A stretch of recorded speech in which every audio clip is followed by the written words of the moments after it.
Muhammed Ali'yi hepimiz ringlerdeki zaferleriyle, o unutulmaz knockoutlarıyla tanırız. Ama bugün sizi bambaşka bir yere, ringin çok dışına, belki de onun en büyük ama en az bilinen dövüşüne götüreceğim. Her şey bir rakamla başlıyor. 500 milyon dolar. Bu, 1978 yılında Muhammed Ali'ye yapılan bir teklifin bugünkü karşılığı. Yanlış duymadınız, tam yarım milyar dolar. Tabii bu akıl almaz paranın karşılığında istenen bir şey vardı. Ve bu istek Ali'yi hayatının en zor sorusuyla karşı karşıya bıraktı. Aslında bu soru sadece onun için değil, hepimiz için geçerli bir soru. Peki, hadi o ana gidelim. Tarih Aralık 1978, yer Riyad. Gözünüzde bir canlandırın. Muhammed Ali, duvarları som altından, adeta ışığın bile bir servet değerinde olduğu, Binbir Gece masallarından fırlamış gibi bir sarayda, tam karşısında da dünyanın en zengin insanlarından biri oturuyor. İşte işin ilginçleştiği yer de tam olarak burası. Yani o odadaki iki adam arasındaki inanılmaz zıtlık.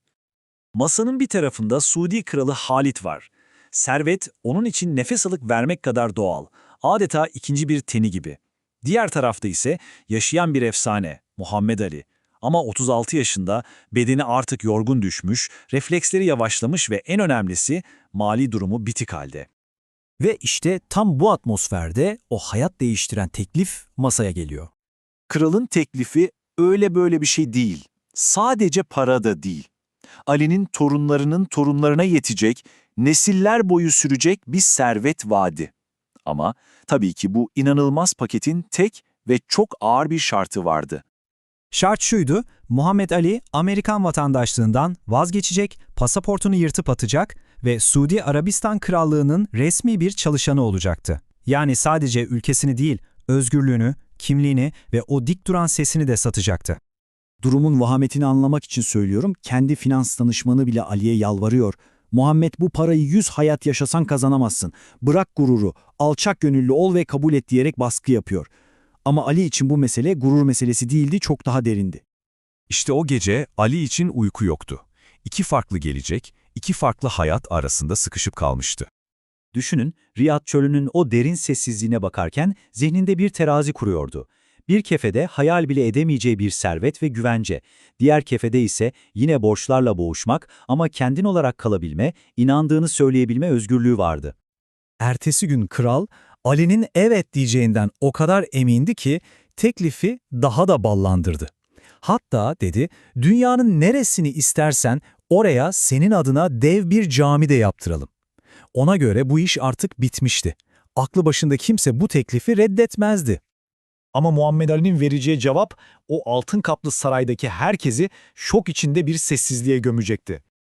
Ali, krala dönüp konuşmaya başladı. İlk cümlesi aslında bütün kararının özeti gibiydi. Ben İslam'a para kazanmak için girmedim. Ben bu yola ruhum için doğru olduğuna inandığım için girdim. Ve bombayı patlattı. Eğer sizin bu teklifinizi kabul edersem dedi, insanlar benim bütün hayatım boyunca savunduğum inancımın samimi mi yoksa sadece iyi bir iş anlaşması mı olduğunu sorgular. Benim bütün hikayemi lekelersiniz.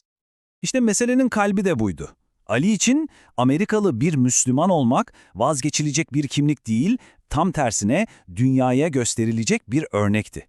Bir köprüydü ve bu köprüyü yıkmaya niyeti yoktu. Ve son sözüyle de kararı net bir şekilde bildirdi. 100 milyon dolar ile Amerikalı bir Müslüman olarak özgünlüğüm arasında bir seçim yapmam gerekirse ben her zaman özgünlüğümü seçerim. Kısacası benim kimliğim satılık değil dedi.